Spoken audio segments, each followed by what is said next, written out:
Wizards of the Coast has been adding disclaimers to older Dungeons & Dragons content for years now, thinking it would be enough to please the outraged social justice warriors they have made their game appeal to. And recently I talked about them dropping half-elves and orcs over inherent racism, and now we are finding out that any older content added to Dungeons & Dragons Beyond will go through that same sensitivity council, and any controversial content will be edited out. I have a few different things to show off, but before we get into the topic, if you enjoy the content that I create, please make sure to subscribe to the channel and hit the notification bell. Follow me on social media like Twitter or mine so that you can see when my content is posted. And of course, if you do really enjoy the videos and the live streams that I create, please consider becoming a Dark Titan via Patreon or a supporter via YouTube memberships. So, I am using an archive, and Musings of an Enthusiast put up a article, Thoughts from a Dungeons & Dragons Creator Summit Attendee, and they give their thoughts on the event, and they also just kind of talk about a lot of the questions that were asked about this future of the game, and there is a section that caught a lot of people's attention over the past couple of days. Now, I did previously talk about this summit because that is where the discussion about half-elves and orcs happened and where they discussed their inherent racism, but this new section is even more worrying. Now, I tried to find who was answering questions, and they just say the D&D Beyond team, so I don't know who exactly gave this answer, but it's an official answer nonetheless.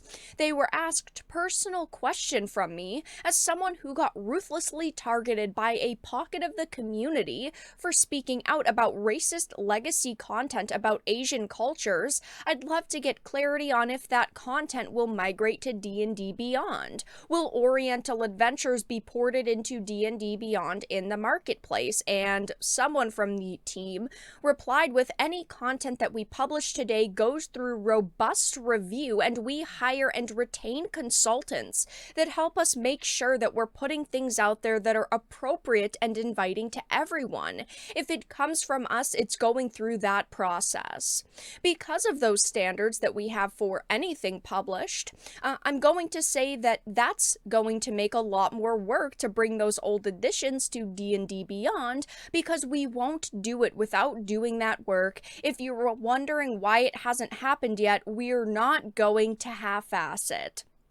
Now, they aren't talking about changing the works as they are or sold on drive-thru-RPG, and this does refer to D&D Beyond, but that doesn't make what they're doing any better. This conversation, of course, as you can see, started about Oriental Adventures, and what are they gonna do? Will they remove something like classes from Oriental Adventures because those classes have elements of Asian movie tropes on top of having some historical basis? You either publish the older content in its entirety, or you don't, and they shouldn't be changing it. As far as the disclaimers go, a generic disclaimer about what's being changed isn't good enough. They need to specifically point out what they believe is wrong with the content if they do that, but again, they shouldn't be altering it at all.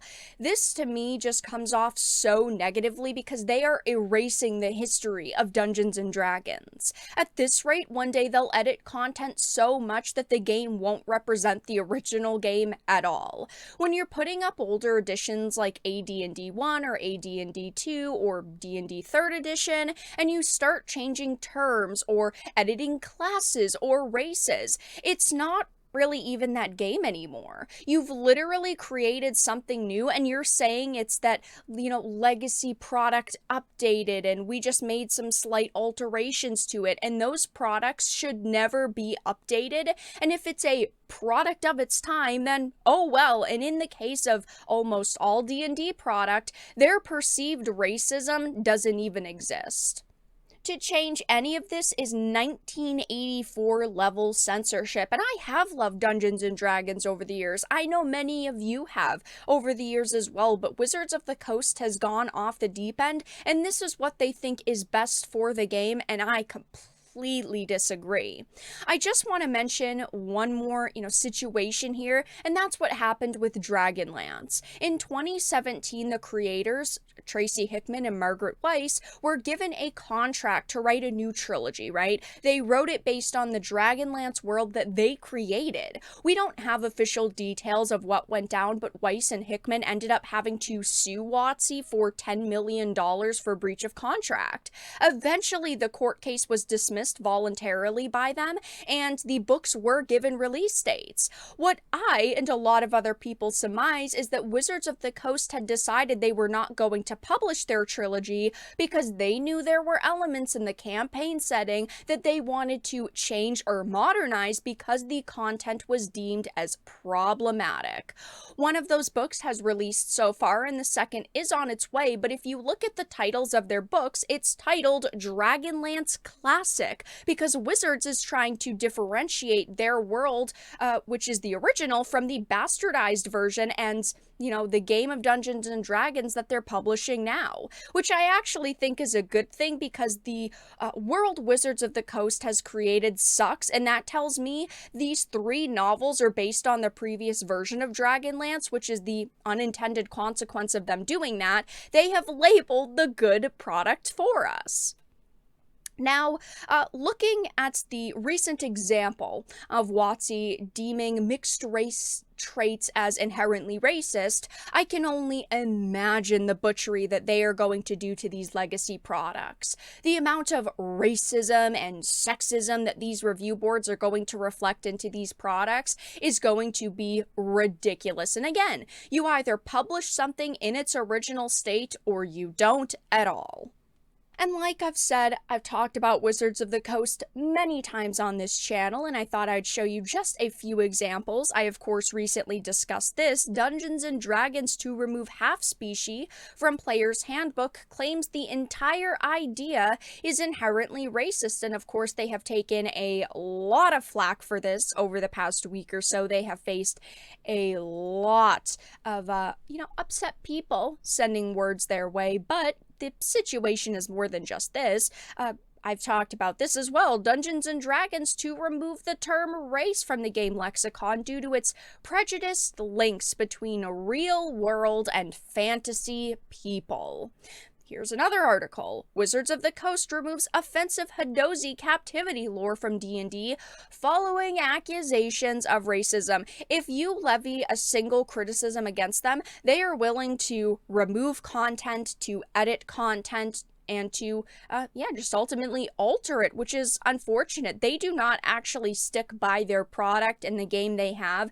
They want it to be completely different. They should just make a whole new game at this point because they will always be editing and altering and updating, and that's not what real D&D fans want.